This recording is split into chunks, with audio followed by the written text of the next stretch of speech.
নমস্কাৰ বন্ধু বান্ধৱীসকল গ্লোবেল জ্ঞান আছামিছৰ আন এটি বিশেষ ভিডিঅ'লৈ আপোনালোক সকলোকে স্বাগতম জনাইছোঁ আপোনালোকৰ প্ৰিয় চেনেল গ্লোবেল জ্ঞান আছামিছলৈ।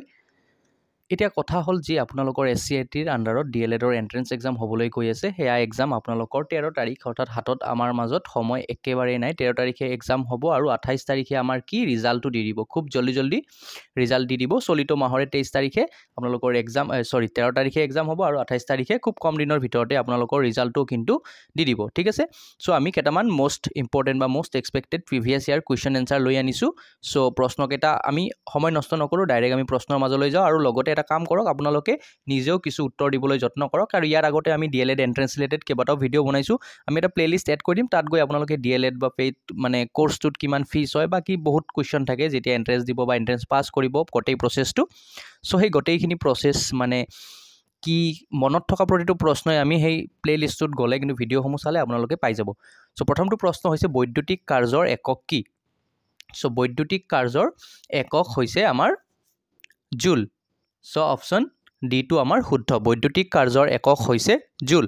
নেক্সট 2 নম্বৰ প্ৰশ্ন, বায়ুমণ্ডলত অধিক পৰিমাণে পোৱা গেছটো কি? আপোনালোক সকলোৱে জানে বায়ুমণ্ডলত অধিক পৰিমাণে পোৱা গেছটো হৈছে আমাৰ নাইট্ৰজেন। ইয়েছ, যিসকলে নাইট্ৰজেন বুলি কৈছে তেওঁলোকৰ উত্তৰটো শুদ্ধ হৈছে। বায়ুমণ্ডলত অধিক পৰিমাণে পোৱা গেছটো হৈছে নাইট্ৰজেন, ঠিক আছে। আগৰবাৰ যদি যিসকলৰ মানে ক্লিয়াৰ হোৱা নাছিল পেট, এইবাৰ আপোনালোকে ভালকৈ এক্সামটো দিয়ক। আৰু আমি আগতেও বহুতকেইটা টিপছ দিছোঁ, এতিয়া হাতত যথেষ্ট কম সময় আছে। তো যি নহওক, অসম চৰকাৰে কেতিয়াৰ পৰা মিছন বসুন্ধৰা আৰম্ভ কৰিছিলে? মিছন বসুন্ধৰাটো আৰম্ভ কৰিছিলে 2021 চনৰ পৰা। চ' এইটো খুব গুৰুত্বপূৰ্ণ প্ৰশ্ন। অসম চৰকাৰে কেতিয়াৰ পৰা মিছন বসুন্ধৰা আৰম্ভ কৰিছিলে? 2021 চনৰ পৰা। বায়ুমণ্ডলত কোনটো স্তৰত অজন স্তৰ আছে? তাৰমানে বায়ুমণ্ডলৰ কোনটো স্তৰত অজন স্তৰ আছে সেইটো উত্তৰটো আপোনালোকক সুধিছে। উত্তৰটো কওকচোন। বায়ুমণ্ডলৰ কোনটো স্তৰত অজন স্তৰ আছে সেইটো হৈছে আমাৰ কি? ইয়েছ, যিসকলে দিছে শুদ্ধ কটো আমাৰ ট্ৰেটস্ফিয়াৰ। শুদ্ধ উত্তৰটো হৈছে ট্ৰেটস্ফিয়াৰ। বায়ুমণ্ডলৰ কোনটো স্তৰত অজন স্তৰ আছে সেইটো ট্ৰেটস্ফিয়াৰ। নেক্সট 5 নম্বৰ প্ৰশ্ন, বায়ুমণ্ডলৰ কোনটো স্তৰত জীৱৰ আটাইতকৈ বেছি প্ৰজাতি পোৱা যায়? জীৱৰ আটাইতকৈ বেছি প্ৰজাতি পোৱা যায় আমাৰ ট্ৰেপস্ফিয়াৰত। সো বায়ুমণ্ডলৰ কোনটো স্তৰত জীৱৰ আটাইতকৈ বেছি প্ৰজাতি পোৱা যায়? এইটো প্ৰশ্ন অকণমান ইম্পৰ্টেণ্ট হয়। ট্ৰেপস্ফিয়াৰত পোৱা যায়। আমি মেক্সিমাম এইটো ভিডিঅ'ত ছায়েন্সৰ লৈছোঁ, তেনেকৈ আমি ছ'চিয়েল ষ্টাডিজৰ ওপৰতো ভালেখিনি ভিডিঅ' লৈছোঁ। নেক্সট আৰু কি টপিকৰ ওপৰত ভিডিঅ' লাগে জনাব। সময় যথেষ্ট কম আছে, আপোনালোকে প্ৰিভিয়াছ ইয়াৰ কুৱেশ্যনখিনি যদি পাৰে অকণমান চাই লওক। আমি ইয়াৰ আগৰ ভিডিঅ'টো দিছিলোঁ, সেইবোৰ অকণমান আগৰ ভিডিঅ', তথাপিও অকণমান কষ্টকৈ আপোনালোকে সেইখিনি চাই লওক, কামত দিব। বায়ুমণ্ডলৰ কোনটো স্তৰত জীৱৰ আটাইতকৈ বেছি প্ৰজাতি পোৱা যায় সেইটো হৈছে ট্ৰেপস্ফিয়াৰ। নেক্সট, তলত উল্লেখ কৰা কোনবিধ প্ৰাণী বিভিন্ন প্ৰজাতিৰ প্ৰাণী?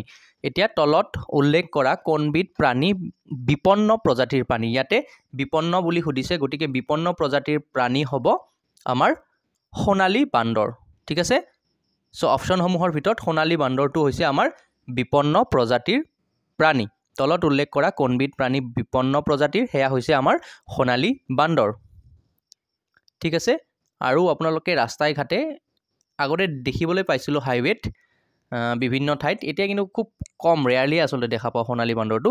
তলত উল্লেখ কৰা কোনবিধ জীৱাশ্ম ইন্ধনৰ উৎস নহয়? জীৱাশ্ম ইন্ধনৰ উৎস আমাৰ নহয় বুলি সুধিছে। চ' নহয় বুলি সুধিছে কাৰণে উত্তৰটো, আৰু পৰীক্ষাত কিন্তু হয় নহয় এইবিলাক কথা বহুবাৰ কৈছোঁ, তথাপিও আমাৰ ষ্টুডেণ্টখিনি কি কমন মিষ্টেক এটা কৰে আৰু, তো সেইকাৰণে আকৌ এবাৰ কৈ দিছোঁ, হয় নহয় এই বস্তুখিনি আপোনালোকে ভালকৈ ধ্যান দিব পৰীক্ষাত। 2-3 নম্বৰ কিন্তু এই হয় নহয়ৰ ওপৰতো আপোনালোকৰ মাইনাছ হৈ যায়। তলত উল্লেখ কৰা কোনবিধ জীৱাশ্ম ইন্ধনৰ উৎস নহয়? সেয়া হ'ব আমাৰ সৌৰশক্তি। অপশ্যন চিটো আমাৰ শুদ্ধ, গটো সৌৰশক্তি। নেক্সট 8 নম্বৰ প্ৰশ্ন, তলত উল্লেখ কৰা কোনবিধ পৰিৱেশৰ এবিধ জৈৱিক উপাদান? পৰিৱেশৰ জৈৱিক উপাদান আমি সকলোৱে জানো।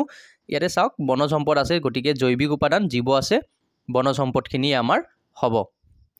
আপোনালোকে ভাবিছে বহুত টান, আচলতে DLED এণ্ট্ৰেন্সত কি হয় 50-50 থাকে নহয়, এণ্ট্ৰেন্সটোৰ পৰা 50%, HSৰ পৰা 50% মাৰ্কছ লয়, গতিকে এণ্ট্ৰেন্স এক্সামটো খুব বেছি মানে টানো নহয়, বাট এটা কি হয় কাট অফটো কিন্তু আমাৰ অকণমান হাই যায় কিছুমান ডিষ্ট্ৰিক্টত, ঠিক আছে।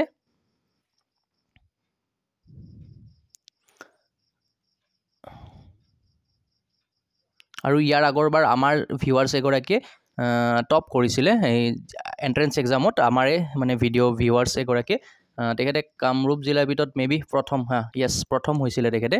চ' ঠিক আছে। খাদ্য শৃংখলাৰ আৰম্ভণিতে থকা জৈৱিক স্তৰ কোনটো? খাদ্য শৃংখলাৰ আৰম্ভণিতে থকা জৈৱিক স্তৰ হৈছে আমাৰ কি? ইয়েছ, উৎপাদক।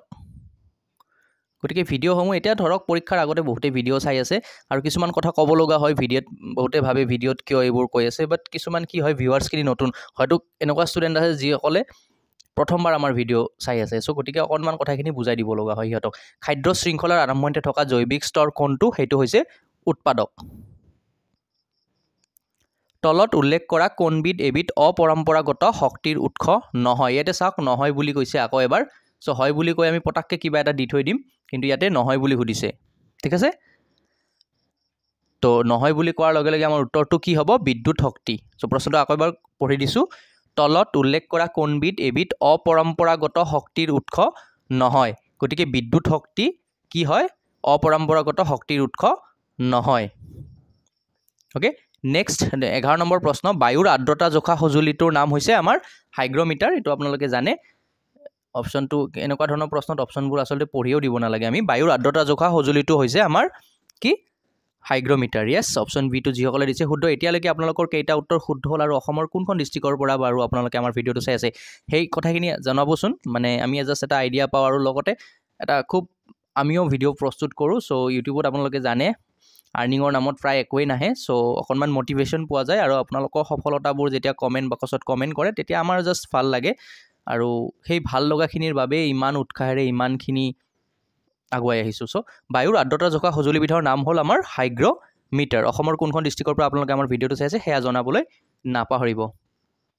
এইখিনি আৰু এটা কথা কৈ দিছোঁ, প্ৰশ্নটো লৈ লৈছোঁ প্ৰথমতে। তলত উল্লেখ কৰা কোনটো মাধ্যমত পোহৰৰ বেগ সৰ্বাধিক? পোহৰৰ বেগ সৰ্বাধিক হয় আমাৰ যিটো একো নাথাকে, য'ত বায়ু থাকে, একো নাথাকে মানে বায়ুটো থাকে। চ' পোহৰৰ বেগ সৰ্বাধিক হয় তেতিয়া, ঠিক আছে? বায়ু। আৰু আপোনালোকে যদি আমাৰ জইন বটনটোত মানে ক্লিক কৰি যদি ভিডিঅ'টোত জইন হৈ লয়, চ' এইটো এটা এক ধৰণৰ কি হ'ব, আমাৰ মানে চেনেলটোক ফাইনেন্সিয়েলি ছাপৰ্ট কৰা হ'ব। চাওক এড ৰেভিনিউ বহুত বেছি নাহে আৰু এতিয়ালৈকে সঁচা কথা কৈছোঁ যে ফাৰ্ষ্ট পে'মেণ্টটো ইউটিউবৰ আমি এতিয়ালৈকে নাই পোৱা। আমাৰ চেনেলটো কিমান বছৰ হ'ল, কিমানখিনি ভিডিঅ' দিলোঁ আপোনালোকে জানে। ষ্টাডি চেনেলত ভিউজ তেনে নায়ে, বাট চলাই আছোঁ আৰু বাৰু যি কি নহওক। চ' আপোনালোকে জইন বটনটোত ক্লিক কৰি যদি জইন কৰে দেন আপোনালোকৰ কি কি বেনিফিট পাব মই সেইটো জনাই দিছোঁ।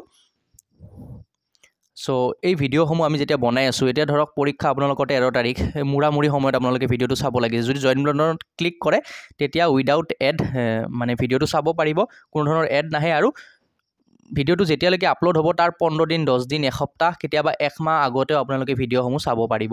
গতিকে আমি প্ৰথমতে কি কৰোঁ? ৰেকৰ্ডিং কৰোঁ, থাম্বনেইল বনাওঁ। এই প্ৰচেছটোত বহুতখিনি সময় লাগি যায়।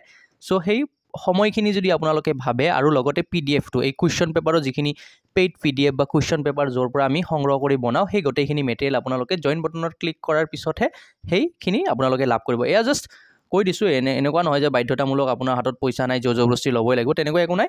জাষ্ট আপোনালোকে যদি সক্ষম হয় বা আপোনালোকক এইখিনি বেনিফিট লাগে দেন আপোনালোকে জইন বটনত ক্লিক কৰি জইন কৰিব পাৰিব আৰু আমাৰ চেনেলটোকো এটা ছাপৰ্ট কৰা হ'ব। তো বাৰু যি কি নহওক, বলৰ SI একক হৈছে আমাৰ কি? নিউটন, ঠিক আছে? আৰু চাওক চেনেলটো আগুৱাই নিব লাগিলে সিমানখিনি আপোনালোকৰ ফালৰ পৰা এটা এফৰ্ট লাগিব। গতিকে ভিডিঅ'টো লাইক শ্বেয়াৰ কমেণ্ট কৰিবলৈ কিন্তু নাপাহৰিব। বলৰ SI একক হৈছে আমাৰ নিউটন। তলৰ কোনখন ঠাইত প্ৰথম পাৰমাণৱিক কেন্দ্ৰ স্থাপন কৰা হৈছিল? প্ৰথম পাৰমাণৱিক কেন্দ্ৰ স্থাপন কৰা হৈছিলে আমাৰ ক'ত? তাৰাপুৰত। অ'কে, এইটো খুব গুৰুত্বপূৰ্ণ প্ৰশ্ন। প্ৰথম পাৰমাণৱিক কেন্দ্ৰ ক'ত হেৰি কৰা হৈছিলে? তাৰাপুৰত। চ' আজিৰ এই ভিডিঅ'টোত ইমানেই আছিলে, খুব চুটি এটা ভিডিঅ' আৰু সকলোকে পৰীক্ষাৰ কাৰণে আমি আমাৰ ভিডিঅ'টোৰ মাধ্যমত শুভেচ্ছা জনাইছোঁ। আপোনালোকৰ পৰীক্ষা ভাল হওক আৰু অকণমান সময় মানে যেতিয়া OMR এখন ডাউনলোড কৰি ল'ব, জাষ্ট ভিডিঅ'ৰ তলত যদি লাগে আমি টেলিগ্ৰামত দি দিম। প্ৰেক্টিছ OMR আমাৰ টেলিগ্ৰাম চেনেলত দিয়া আছে। আপোনালোকে OMR অকণমান ফিল আপ কৰা প্ৰেক্টিছটো কৰিব। বাকী যিখিনি পঢ়িছে সিমানখিনি ৰিভিজন কৰক। অকণমান DLED ফাৰ্ষ্ট ছেমিষ্টাৰৰ কিতাপখন যদি পায় আপোনালোকে ক'ৰবাত, সেইখন অকণমান পঢ়িবলৈ চেষ্টা কৰক। বাকী প্ৰিভিয়াছ ইয়াৰ কুৱেশ্যনবিলাকতো আছে ইউটিউবত, আমাৰ চেনেলৰ ভিডিঅ' কেইটামান আছে পুৰণি ভিডিঅ', সেইকেইটা চাওক। আৰু লগতে প্ৰেক্টিছ OMR আৰু DLED ফাৰ্ষ্ট ছেমিষ্টাৰৰ যিখন কিতাপ আছে যদি পাৰে সেইখন অকণমান চাই যাওক, পৰীক্ষাটো আপোনালোকৰ ভাল হ'ব। আজি ভিডিঅ'টো ইমানেই আছিল। ভিডিঅ'টো শেষলৈকে চোৱাৰ বাবে আপোনালোকক আকৌ এবাৰ ধন্যবাদ জনাইছোঁ। ধন্যবাদ। জয় অসম।